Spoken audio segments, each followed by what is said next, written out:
এটা কি আপনার প্রথম বিয়ে? জি। বর্তমানে কোনো গার্লফ্রেন্ড আছে? না অতীতে ছিল? না, অতীত বর্তমান কোনো কালেই কোনো গার্লফ্রেন্ড ছিল না। কেন ছিল না? আমি কখনো কোনো প্রেম করিনি তাই। কেন প্রেম করেন? আপনার কি কোনো শারীরিক সমস্যা আছে?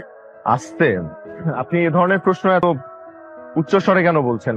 মানুষজন শুনতে পাবে। মানুষ শুনলে সমস্যা কি? আর তাছাড়া আমাদের কথা কেউ শুনছে না, সবাই নিজেদেরকে নিয়ে ব্যস্ত। তো আমি দেখতে পাচ্ছি যে কিছু মানুষ তাকাচ্ছে এখানে। আপনি কি আমাকে দেখতে এসেছেন নাকি আশেপাশে মানুষজন? জি, আপনাকে দেখতে এসেছি। তাহলে আমাকেই দেখেন। এখন বলেন, আপনার কোনো শারীরিক সমস্যা আছে কি না?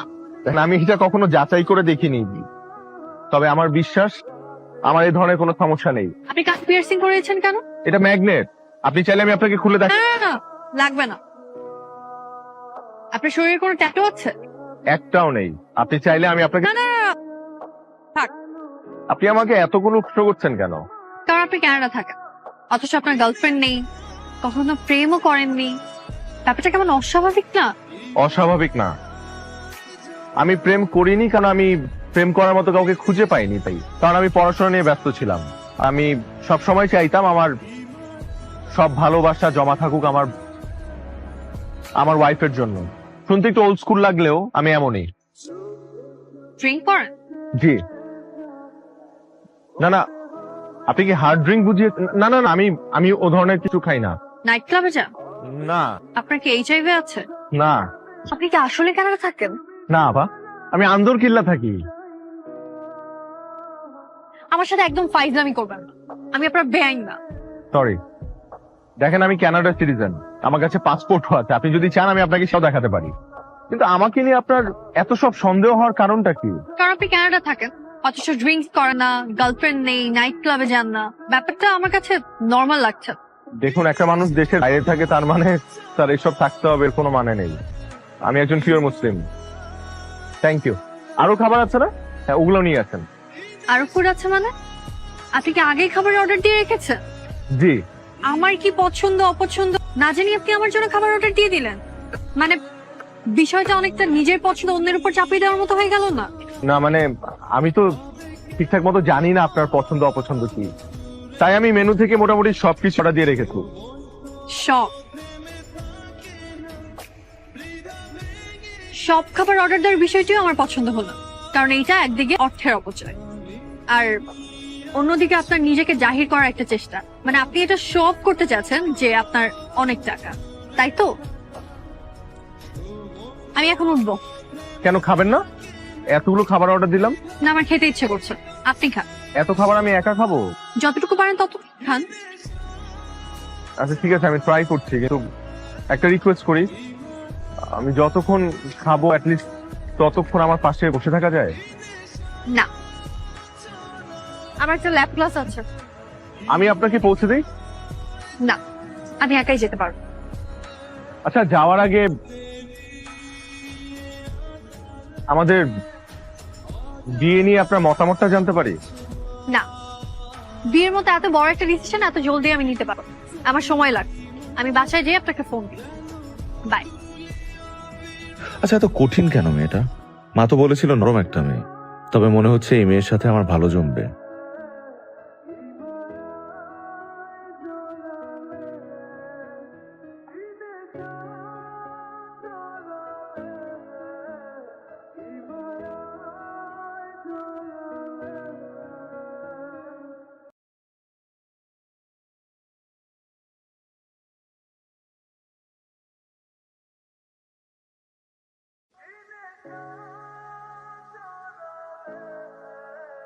চাচি, দুপুরে কিছু খেয়েছেন? অহনো কিছু খাই নাই। এখনো খাননি? তাহলে চলেন, আজকে দুপুরে আপনি আমার সাথে খাবেন।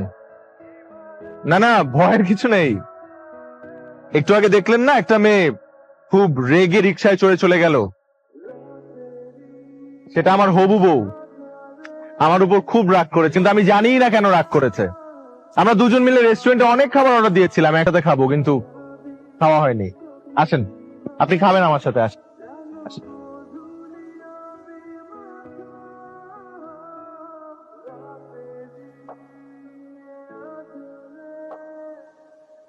খাবার মজা? খুব মজা। আর কিছু খাবেন চাচি? না, চেহারাটা কেন টুমটুমা বলে গেছে গা। তাহলে একটু দোয়া করে দিয়েন। দোয়া করি বাবা, মেলা বড় হও। না আমি একা না, মানে আমাদের দুজনের জন্য দোয়া করে দিয়েন। আমি আর ঋতু বৌমা, আর ঋতু বৌমার মনটা যাতে একটু নরম হয়ে যায়, একটু দোয়া করে দেন আল্লাহর কাছে। আচ্ছা আল্লাহ, তুমি লিতু আমার মনটা নরম কইরা দিও।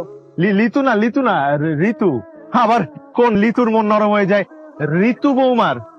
লিতু বৌমার। না ঋতু। লিতু। বুঝছি, আপনি লিতুই বলেন। শুধু আল্লাহর কাছে বললেন যে লিতু বৌমার মন নরম হয়ে যাতে বিয়ের জন্য রাজি হয়ে যায়। আল্লাহ, লিতু বৌমা জানি বিয়াতে রাজি হয়ে যায়, হক হইয়া দেয়। আমিন। আমিন। চাচি, হ্যাঁ। আপনার বৌমা যদি রাজি হয়ে যায় বিয়েতে, তাহলে আপনি, আমি আর আপনার বৌমা মিলে এখানে এসে একদিন লাঞ্চ করব অথবা ডিনার করব। হ্যাঁ ওই দিনকে আমার স্বামীর আনুম। হ্যাঁ, অবশ্যই আনবেন স্বামীরে। কি ব্যাপার, এত রাতে ফোন দিলেন যে? না মানে অনেক রাত হয়ে গেছে না, সরি। আসলে আপনার তো ফোন দেওয়ার কথা ছিল, বাসায় গিয়ে আপনি বলেছিলেন, তাই ফোন দিচ্ছিলেন না, অস্থির লাগছিল, তাই অস্থিরতায় কিছু না চিন্তা করে ফোন দিয়ে বসলাম। কিছু মনে করবেন না। আচ্ছা এবার বলুন, হ্যাঁ নাকি না? কিসের হ্যাঁ না? আপনি না বললেন যে আপনি এত জলদি সিদ্ধান্ত নিতে পারবেন না, আপনি বাসায় গিয়ে ফোন করবেন, জানাবেন, মানে আমাকে বিয়ে করবেন কিনা। একদিনে কারোর সাথে দেখা করে কয়েক মিনিট কথা বলে কি বোঝা যায় যে সে কেমন মানুষ?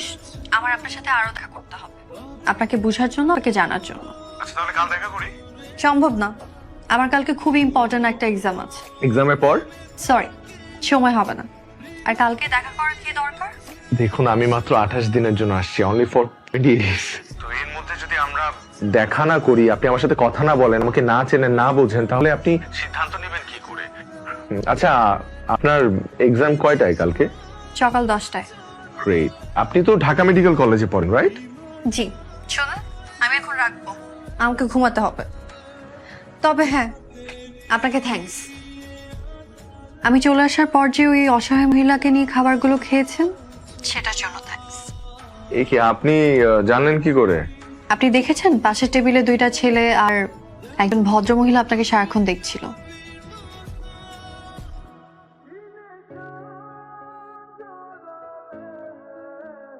ওরা কারা জানেন? না আমি কি করে বলবো। 2টা ছেলে ছিল আমার কাজিন। আচ্ছা গেস করেন তো ভদ্র মহিলাটা কে হতে পারে? I have no clue. চেহারাটা আমি ঠিক মতো খেয়াল করিনি, উনি অন্যদিকে ফিরেছিলেন। উনি আমার মা, আমার সব থেকে কাছে, আমার বেস্ট ফ্রেন্ড। আপনাকে সামনাসামনি দেখে যাচাই করার জন্যই মা আর আমার কাজিনকে নিয়ে গিয়েছিলাম। আমি চলে আসার পর আপনি যতক্ষণ ছিলেন তার আপনার সব কর্মকাণ্ড পর্যবেক্ষণ করেছে। আচ্ছা তো পর্যবেক্ষণের রিপোর্ট কি, পজিটিভ নেগেটিভ? সময় হলে জানতে পারবেন। এখন আমি রাখি, ঘুমাও। আচ্ছা না শুনুন, আমি